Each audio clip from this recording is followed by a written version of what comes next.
solo de compartir con ustedes, sino también con dos queridos amigos como Mónica y Federico. Debido a la presentación previa de Mónica, yo voy a presentar con un costado un poco menos ortodoxo y un poco más ligado a mi experiencia personal. De alguna manera, pienso que toda conciencia social, o conciencia de la ética, o conciencia de la relacionalidad, tan importantes para estas temáticas, se estructura a partir de un lugar que es la praxis social del sujeto. Entonces, yo quisiera, de una manera un poco ortodoxa, repasar muy brevemente algunos de los trayectos de mi camino, de mi experiencia laboral, que se iniciaron de alguna manera, como muchos de ustedes, desde la gestión académica, en mi caso como médico. Así que cuando me presentaron o me dijeron que vamos a recibir a los expertos, medio que porque a esta altura de mi vida no me considero experto de nada. O sea, me considero un experto en aprendizaje en todo caso, porque la relacionalidad y la complejidad de los sistemas en los que estamos me ha hecho dar cuenta que la construcción del conocimiento es un proceso fundamentalmente colectivo para estas temáticas, ¿no? Eso no quiere decir que no haya aportes importantísimos de las monodisciplinas. Bueno, no voy a seguir. Más o menos la síntesis de la presentación se va a referir a este trayecto, a este camino, un poco camino de descubrimiento de mi praxis profesional, la emergencia de un nuevo paradigma que, con lo que ha dicho Mónica, ya posiblemente vayamos bastante rápido, los principales desafíos y algunos escenarios de oportunidades, fundamentalmente en el contexto de mi propia trabajo, en los escenarios en que me ha tocado trabajar. Primero en el hospital, después en un instituto de investigaciones virológicas y después la salida a otras experiencias, fundamentalmente desde la praxis epidemiológica, desde la práctica de la epidemiología y la salud pública. De estas experiencias voy a rescatar algunos momentos especiales, ¿no? En el hospital, que contrariamente a lo que algunos creen, no es el único reservorio de salud, es un importante escenario para la cura, el cuidado, la reparación. Pero la salud, como ya lo anticipó Mónica, es mucho más grande que eso y tiene que ver con relacionalidad a nivel de otras dimensiones, con los demás y con todo lo demás que implica la situación ambiental. De modo que cuando yo empecé a trabajar en el hospital, elaboré una tesis doctoral que fue la epidemiología de la hepatitis viral en Córdoba, ¿no? ¿Qué fue esto? Del escenario, no digamos endogámico del hospital, pero sí muy cerrado en términos de la posibilidad de acceso a la sociedad en general, esto implicó una salida novedosa en términos de mi experiencia y también de la ruptura de muchos de los preconceptos que tenía sobre esa sociedad.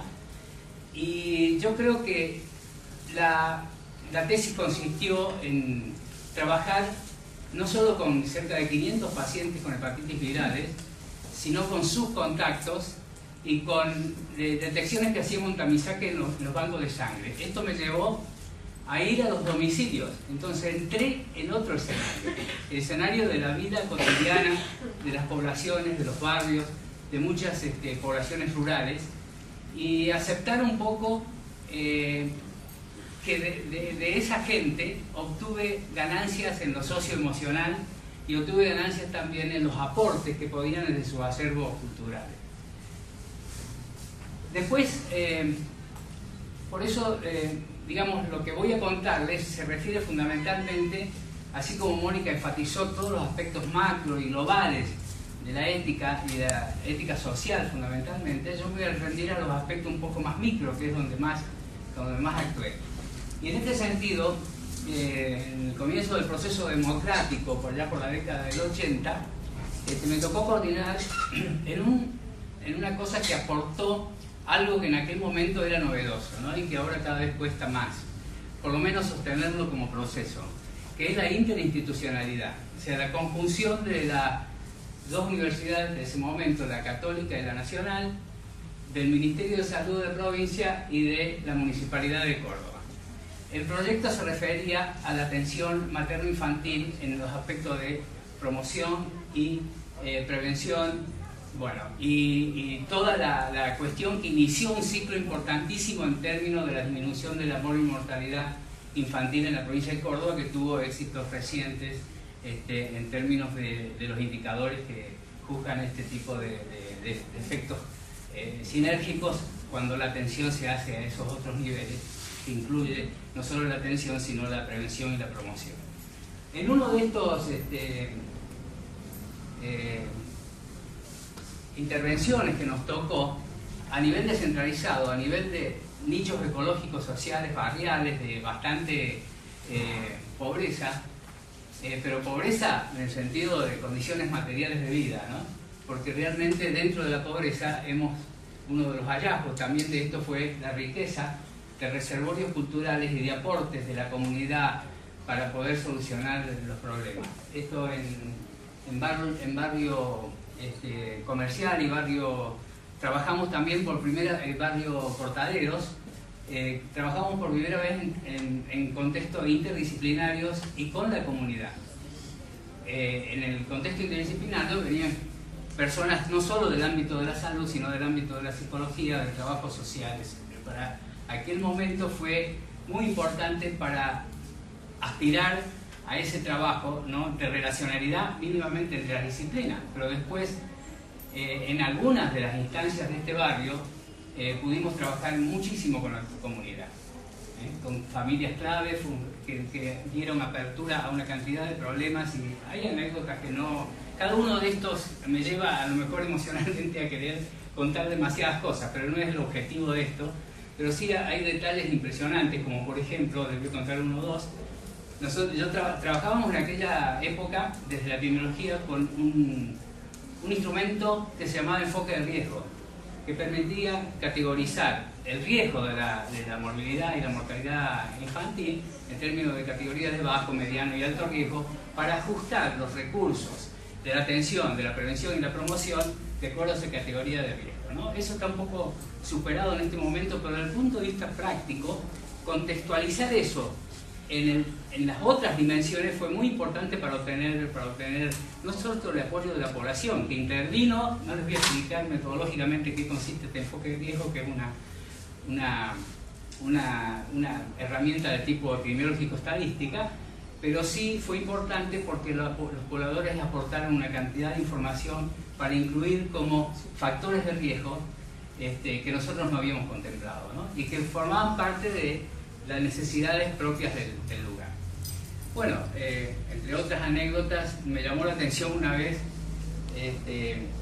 porque hubo como un cambio, ahí está la conexión con lo económico, ¿no? Muchas mujeres tenían que ir a ocuparse fundamentalmente en servicio doméstico, y muchas de estas mujeres veíamos que estaban tomando unas infusiones, ¿no? Y claro, al trabajar allá estaban mucho tiempo sin poder amamantar a su chico, y estas infusiones estaban a base de una planta que se llama doca o tasi, ¿no? Solo como y que descubrimos después, averiguando, que es un potente galactógeno, con lo cual, como un ejemplo del reservorio de potencialidades que puede a veces haber en estas prácticas populares, ¿no? Bueno, no les cuento todas las otras importantes incorporaciones que hice a mi acervo técnico-científico desde el punto de vista del acervo cultural y de las razones de vida y de problemas que tenían estas poblaciones. Vamos a ir un poco más. También intervine como parte de la institucionalidad en un plan nacional de enfermedades diarreicas. Esto también fue un importante avance para generar interdisciplinariedad con médicos, bacteriólogos, trabajadores sociales, etcétera, para poder tener un mapeo a nivel nacional de la problemática de enfermedades hereditarias. Bueno, después el Plan Nacional de Capacitación en Epidemiología para el Desarrollo Local, o sea, una nueva giro. Esto fue hecho en Colombia. Yo pasé cerca de 20 años en el extranjero, en distintos países latinoamericanos. Este fue un nuevo giro porque logramos la sincronicidad de la decisión política a nivel nacional y a nivel local, no con todas las intendencias, pero con muchas, y comenzamos a trabajar en el proceso basado en problemas, o sea, al mismo tiempo que capacitábamos, que es otro de los vectores de la educación actual, ¿no? La tendencia a partir de la solución, del análisis y solución de los problemas reales que tiene la población. A mí me acuerdo como muy importante el uso, por ejemplo, de cartografías sociales, donde no existía todavía los sistemas de información georreferenciadas, pero superponíamos sobre los datos que nos proporcionaba la población y los que estaban como registros de sanitarios, la parte de morbilidad, mortalidad, eso le superponíamos capas de las necesidades básicas insatisfechas, a eso le superponíamos las capas de así como le digo, artesanalmente, ¿no? De los riesgos ambientales, así de las respuestas sociales. Bueno, muchas anécdotas también a esto, pero una forma también de ver cómo a veces esas coyunturas hay que aprovecharlas, institucionales, pues no son muy frecuentes. Siempre hemos tenido problemas por la continuidad, pero hace 2 años volví a Colombia y me encontré que muchas de esas cosas que habíamos planteado en su momento siguieron evolucionando por autogestión de cada una de las personas involucradas en esa experiencia, y salieron unos trabajos maravillosos relacionados con lo ambiental, con lo social y con la posibilidad de revertir esos procesos en estas localidades. Bueno, otro hito que creo que fue importantísimo fue el Plan para Diagnóstico y Prevención de la Malaria en Selva Amazónica. Me tuve que ir hasta la selva, justo en la parte de la frontera entre Colombia y... Bueno, un mundo mágico, difícil, pero mire, se moría la gente como mosca de malaria. Como anécdota, habíamos ido con un equipo interdisciplinario y nos turnábamos porque el objetivo era, vinieron tribus de pueblos originarios de distintos lugares, una concentración ahí. Y teníamos que, algunos de estas personas de esos pueblos originarios, enseñarles a manejar el microscopio para hacer diagnóstico de malaria falciforme y poder proveer el tratamiento oportuno y ver después el seguimiento. No había corriente eléctrica, así que teníamos un acumulador con una bicicleta que nos turnábamos 1 hora, media hora, yo normalmente media hora, 15 minutos, pero los más jóvenes podían darle más, ¿no? Bueno, anécdotas de este tipo que también me confrontaron con algo que mencionó también Mónica, ¿no? Qué impresionante estar con los chamanes, qué importante ver en estos pueblos originarios el buen vivir hecho carne, en el cuidado de la naturaleza, ¿no? El sumac causai, que después se incorpora a la constitución de 2 o 3 países latinoamericanos, y cómo ese cuidado de la tierra, esa ecología que aunque venían de otros lados, se incorporaban en una dinámica muy especial y de solidaridad y de convivencia que me hizo pensar cuán lejos estamos de la relacionalidad que estamos planteando a veces en el discurso, pero que en la práctica nos cuesta tanto hacerlo, ¿no?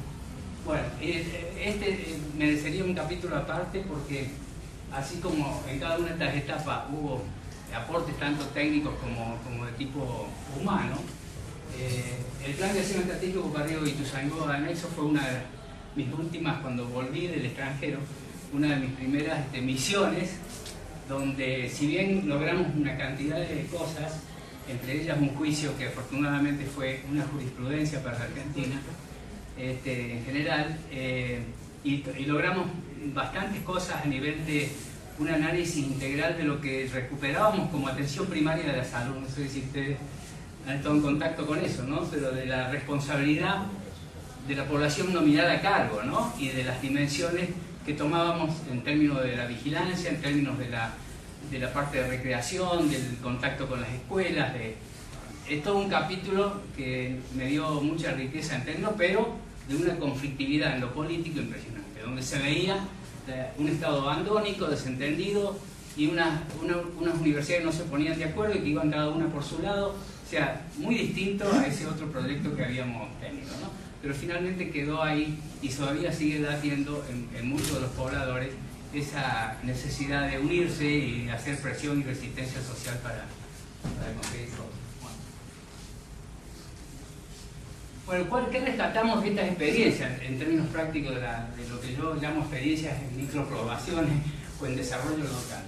Bueno, la acción transformadora, o sea, una praxis que no solo es el análisis, sino que el análisis se traduce, y la ciencia, como decían nuestros inspiradores de la época en que yo era joven, la ciencia como utilidad para la sociedad, ¿no? Manuel Sadowski, Barshasky, son nombres que a lo mejor ustedes no los conocen, pero en mi época eran gente de las ciencias básicas que pregonaban ya esto de la vida digna, esto de la ciencia aportando a la sociedad, ¿no? ¿Qué otra cosa? El enfoque poblacional, ecológico, social, o sea, la epidemiología, la salud pública, muchas veces se queda en ciertos escenarios muy ligados a la práctica hospitalaria y muy desde la no consideración de las otras dimensiones que hacen a la salud en su integralidad. Muy importante en todos ellos fue la participación comunitaria y ver las potencialidades de salud para hacer un trabajo conjunto en términos de esa transformación. La gestión colaborativa interinstitucional, que a veces es un espasmo y que no tiene la continuidad, porque ya seguramente lo va a explicar Federico mucho más elocuentemente que yo, ¿no? Le falta esa cuestión de transformar una política que a veces se logra en los papeles, pero que no se traduce en la realidad, no tiene continuidad y no es evaluada tampoco. Otra de las importantes fueron la cantidad de instrumentos cartográficos, ¿no? Ya voy a mostrarles rápidamente algunos, y la importancia de considerar que la gestión atada a un suelo, a un territorio, es importantísimo, porque hay una especificidad, creo que lo mencionaste vos también, Mónica, una especificidad en cualquiera de estas dimensiones que estemos hablando. Bueno, estos son algunos de los ejemplos. Por ejemplo, se ha avanzado mucho sobre estas cosas, pero fue un instrumento muy importante para la gestión, ¿no es cierto? Acá tenemos, por ejemplo, en la parte superior derecha, una caracterización de toda la morbilidad que los propios pobladores de Barrio Ituzaingó anexo hicieron para graficar con distintas enfermedades trazadoras lo que estaba pasando en el barrio. La de abajo, en realidad, una cartografía hecha por el equipo de salud que recoge tanto los datos comunitarios como esto. O sea, cómo la transdisciplinaridad y la interdisciplinaridad convergen a un instrumento que trata de completar lo que a veces nos falta mucho, y más en estas cuestiones de ambiente, que es la información de base poblacional.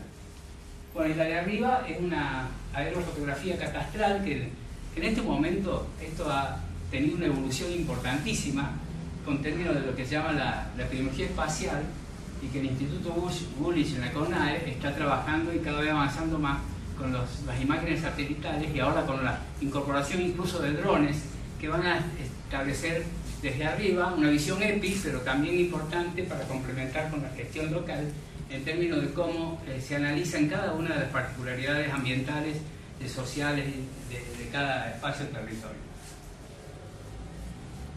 Este es una cosa importantísima, ¿no? Cómo dentro de lo que son las condiciones de salud, o sea, de alguna manera la importancia de conocer los valores de la relacionalidad que tienen los propios pobladores, ¿no? Cómo se manifiestan las redes sociales, en este caso, en esa gestión que les había mencionado en Barrio Comercial, son migrantes del Cerro Colorado, que aparte de tener una relacionalidad que se podía graficar a través de lo que se llaman las redes comunitarias, las redes sociales, fueron importantísimos en términos de operar con los nodos o familias llave clave que articulan estas relaciones, y que son personas con alto grado de interés social y que fueron inestimable ayuda para el análisis y solución de los problemas.